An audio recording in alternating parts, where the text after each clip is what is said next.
Hey, everybody, welcome back to the Modern Customer Podcast. I'm your host, Blake Morgan. My guest today is Valarie Vest, the Executive Vice President and Chief Customer Officer at Cambridge Investment Research. Valarie collaborates with colleagues to identify emerging trends and translate those trends and insights into actionable strategies that create growth and meaningful engagement across all touchpoints.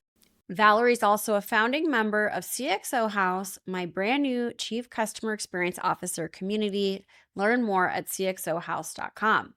Please enjoy this special episode with Valarie Vest. Hey, Val, nice to see you. Welcome to the Modern Customer. Hey, Blake, it's great to be here. Yeah, and I've really enjoyed getting to know you through my CXO community, CXO house. So it's really cool to have you. Usually I see you in our Zoom calls, but now you're here on the podcast. So, thanks for making the leap with me. And now I get to actually formally interview you for the first time.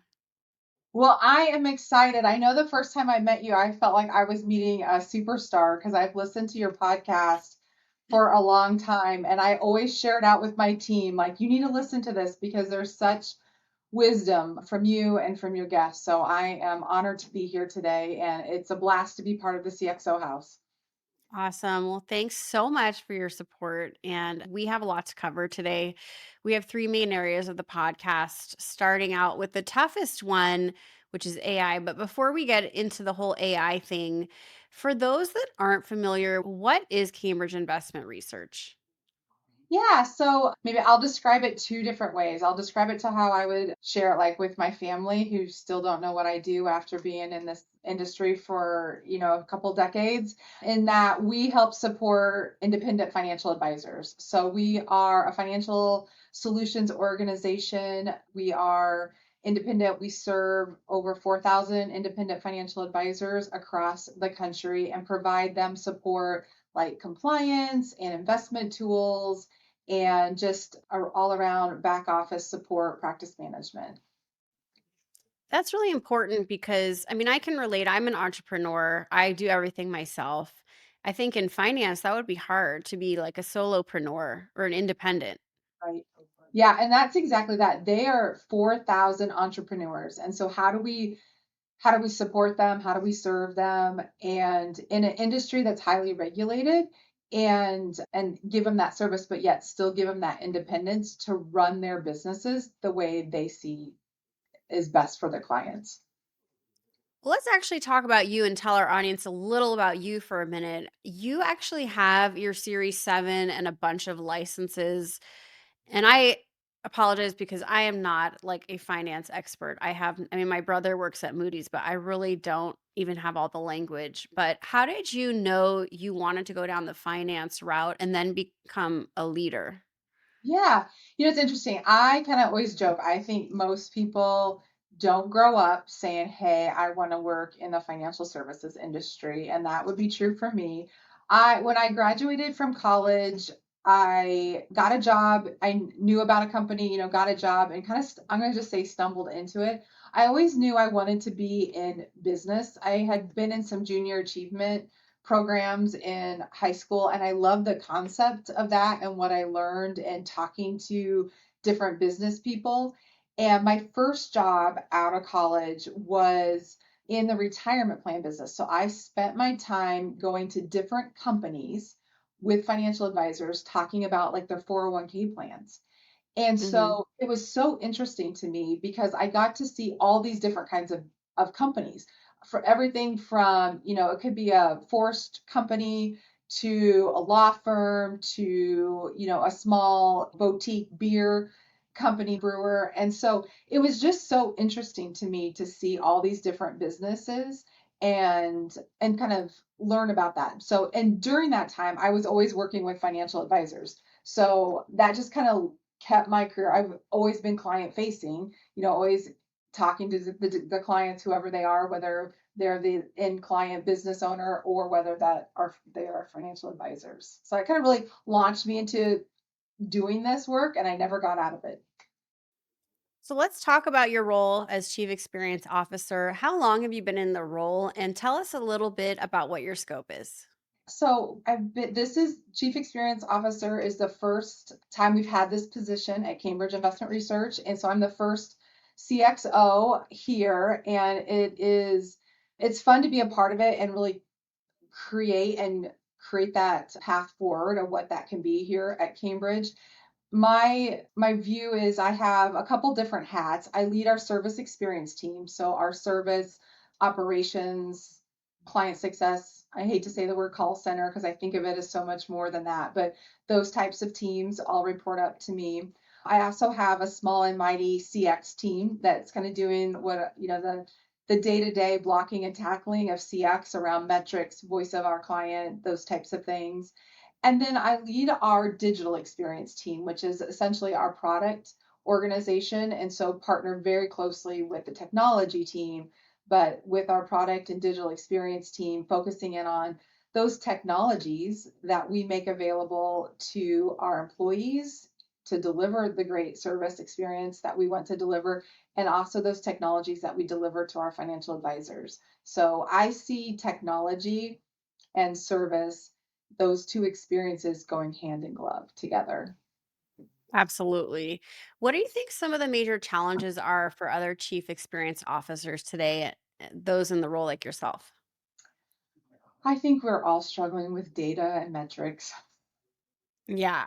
Data is, where do we have the data? How do we access the data? How do we leverage the data?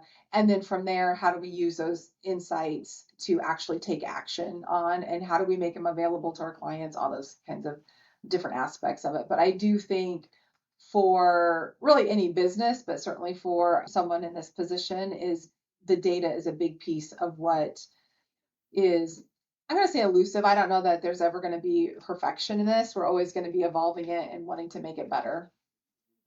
Yeah, data management is a big kind of gray area because every company is different, but it seems like nobody wants to say, "Oh, I'm an expert at data management," because it just feels like very, to be honest, like very hard and always Right. changing, and the Right. regulations are always changing. Yeah. Always changing, always evolving, and but needed.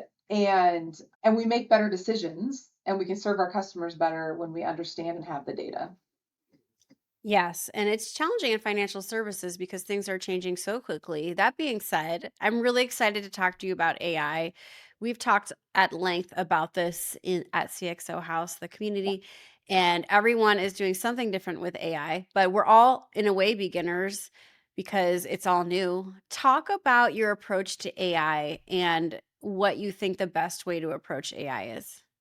Yeah, so we are definitely doubling down on AI. And I think of it really in three different buckets. First off, is there's a lot of AI, I'll call it fintech, out in the world that's emerging for financial advisors. Things like note takers or just Copilot, ChatGPT, all the things that we have out there that we can use.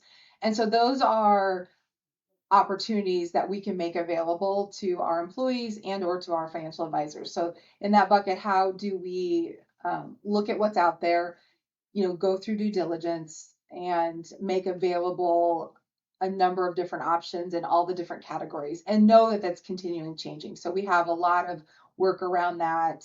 And a lot of times, frankly, we're getting feedback from our financial advisors of things that they're hearing about and wanting to try. And so we're, partnering with them and really taking the lead from them on some of the things that they think they want to try in their businesses, especially since they're independent and entrepreneurs.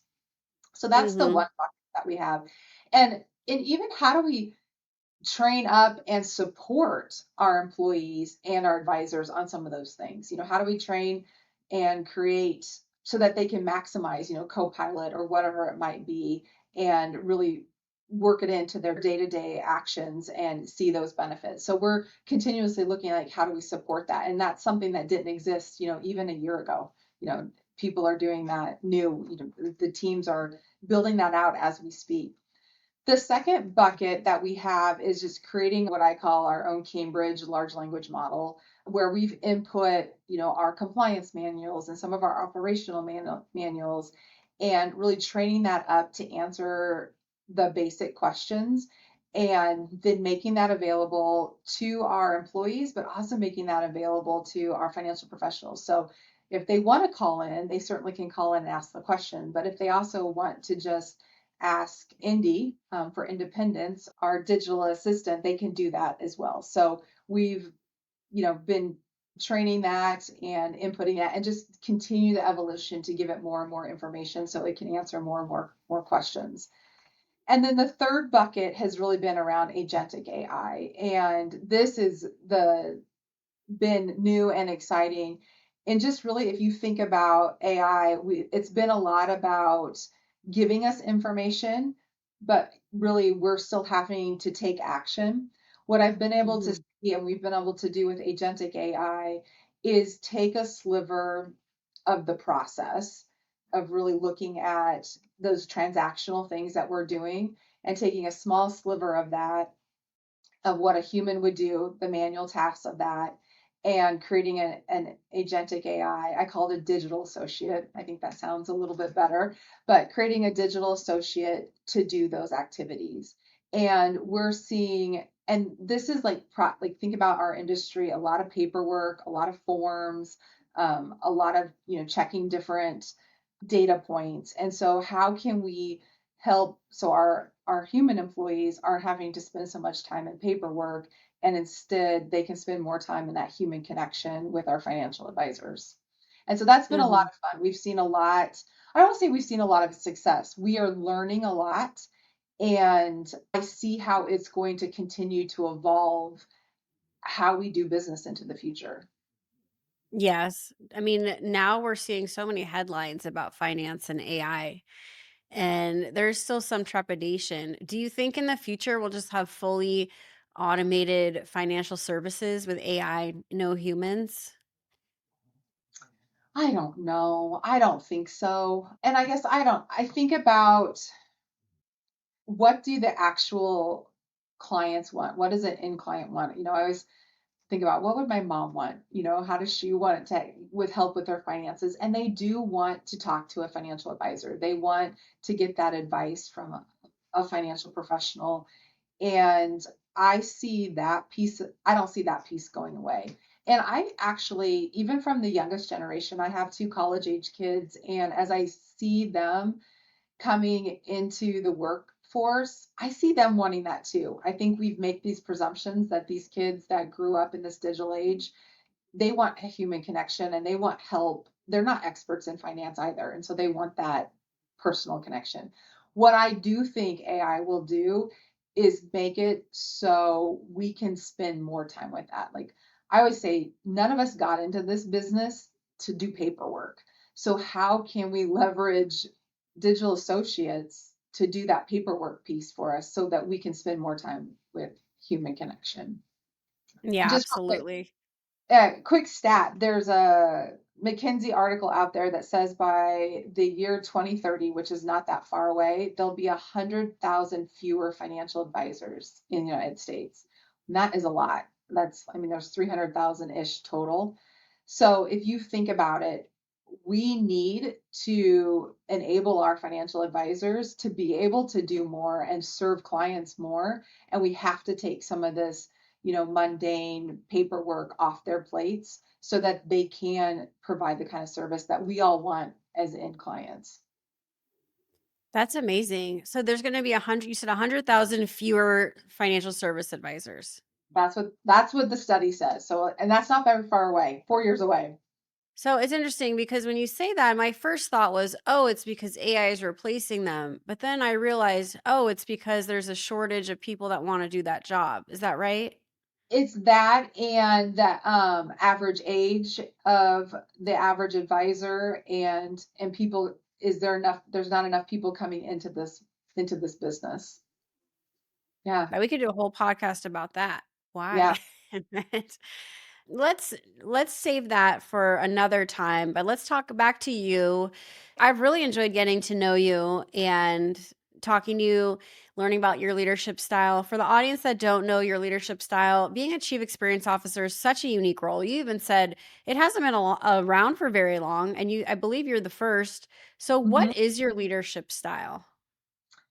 You know, I've always been like a people first, understanding. I mentioned to you that I started out always being client focused or in front of clients. And so I continue to be there in this role. So understanding where people sit and having that empathy. And I have a real passion for understanding the mindset and the emotion of of humans, whether those are people on my team or my customers. Like, why are they asking and doing the things that they want to do? Why do our clients want and need the things that they want? And I think CX, if you think about it, like it's we're always trying to figure out how do we put the data, going back to that data conversation, how do we put data around trust or around an emotion that we're trying to achieve in depending on whatever that our industry is. And so as a leader, mindset and how that connects to emotion and behavior is just something I like to nerd out on.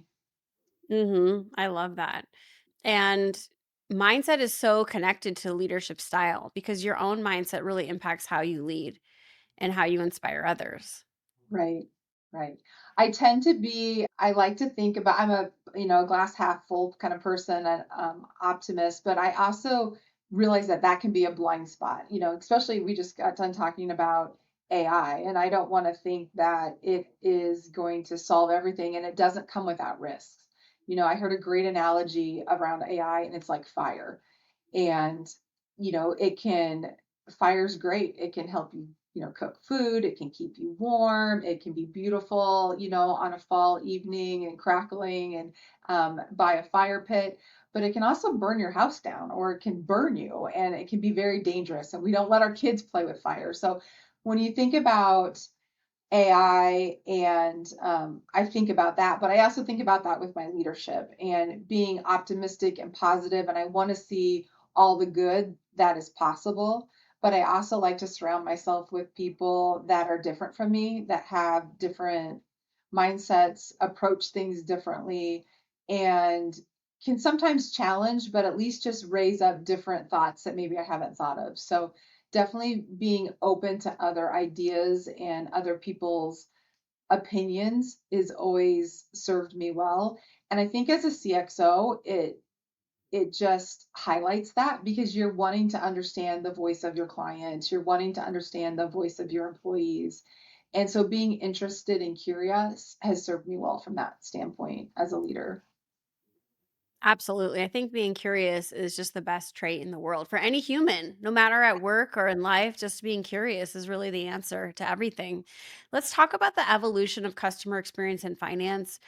Things are moving so quickly that most of us, our heads are spinning when it comes to finance, whether Yeah. it's AI or crypto. Gosh, everything is just moving so quick. What do you do to stay on trend and to make sure you're aware of all these changes coming down the pike? Yeah, there is a lot coming at us. And one of our at Cambridge, one of our core values is flexibility. And it's really interesting when you think about this is I think about that with how how the CX is changing in this industry is how do we remain flexible? How do we provide those flexible, personalized experiences for people who want different things? And I always say that, the flexible core value can be like the worst nightmare for a chief technology officer, but it's kind of fun to figure out how do we develop experiences and bring together the human and the technology experiences together that are personalized and different for each person based on what they need. And it is a challenge, but I think it's fun. And I don't know that I um, have figured every single piece of that out, but staying connected to our clients, trying new things, being willing to be agile, to learn, get things out and test it. We do a lot. We have great advisors who are always willing to try things out. And so we'll hear their feedback, hear what they have to say.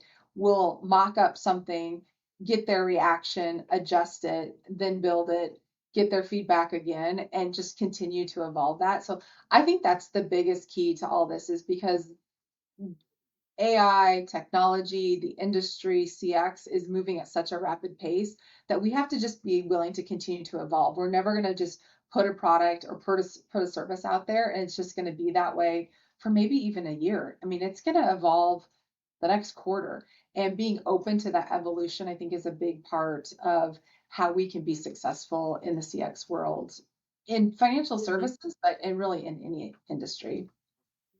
Yeah. I mean, I think AI is such a big piece of what we've talked about in the podcast today that it's just going to continue to disrupt. And I love your open-mindedness that you're following these trends, you're figuring out how to best serve your advisors because in a way you're serving a customer that's serving a customer. So it's Right, really an interesting challenge. right. Let's get to the rapid fire and get to know you a little bit better, Val. I've gotten to know you a little bit with through CXO House, but let's go through rapid fire. Are you ready to take some quick questions and provide some quick answers? I am. Let's do All it. right. What's the most important part of your morning routine? First thing in the morning is I get up early and spend time by myself with some coffee. And what do you do to relax at the end of a hectic day? I like to just kind of like go for a walk and or just like veg out on the couch. Give Mhm. myself some of that time to do nothing and give my mind a break. Yes. What show are you currently streaming? Oh, I knew you were going to ask me this question. So I don't really stream any shows, but I stream a lot of live sports. So we are Oh, to WNBA, which are in so we're watching a lot of that as well as college and NFL football right now. nice. What's your idea of perfect happiness? Perfect happiness, um, is being content, whether at home and at work, and just knowing that there's good on both places. Awesome. I love that. What is one mental health strategy for managing hard days? One thing that I've learned on managing hard days, and this does not come natural to me at all, is to journal, to write down what's going on in my head, to get all that what can sometimes, we can spin in the negativity or beat ourselves up with if we've had a hard day of what something's happened. And so I found if I can spend some time either at night, usually though in the morning, even the next day, writing out what's kind of going on in my head. And then I can look at it objectively and think, oh my gosh, look at the story I'm telling myself. That might be true, but it might not be true. And that helps me approach things in a different mindset and kind of in a clearer mindset. What is your favorite type of vacation? I like a vacation with a little bit of adventure, but also some downtime. So the perfect vacation day would be we'd go out and explore, see something, do something kind of fun and a little bit different, and then also have time just to relax and enjoy wherever we're at, whether that's poolside, beachside, you know, viewing the mountains. But and usually some piece of that being outside. Mm, I love it. If you could have lunch with anyone dead or alive, who would it be? I would like to have lunch with my grandmas and just hear from them what their stories are. I think at this point in my life, I didn't get to ask them the questions I would want to ask them now. What now in life, they passed before I had Yeah. the opportunity to really ask those questions. So I think it'd be fun to have lunch with them and hear their stories and kind of how they approach things. And lastly, if you had to describe your outlook in one quick motto, what would it be? One of my favorite quotes is that this world is beautiful and awful. Do not be afraid. And Mhm. I think that's it, just to like be open to the possibility and just invite in all the beauty and accept that the fact that it's not all going to be wonderful and perfect. And that's okay. Don't be afraid. I love that. Well, this has been so fun. If people want to learn more about Cambridge investment research, what's the best way to do that? I would say LinkedIn's a great way to find us. You can find me at Valarie Vest or Cambridge Investment Research. That's awesome. Well, thank you so much for being here. I hope someday we get to have coffee and really get to know each other. Oh, I hope that we can do the same, and hopefully maybe in California where we can That get will be great.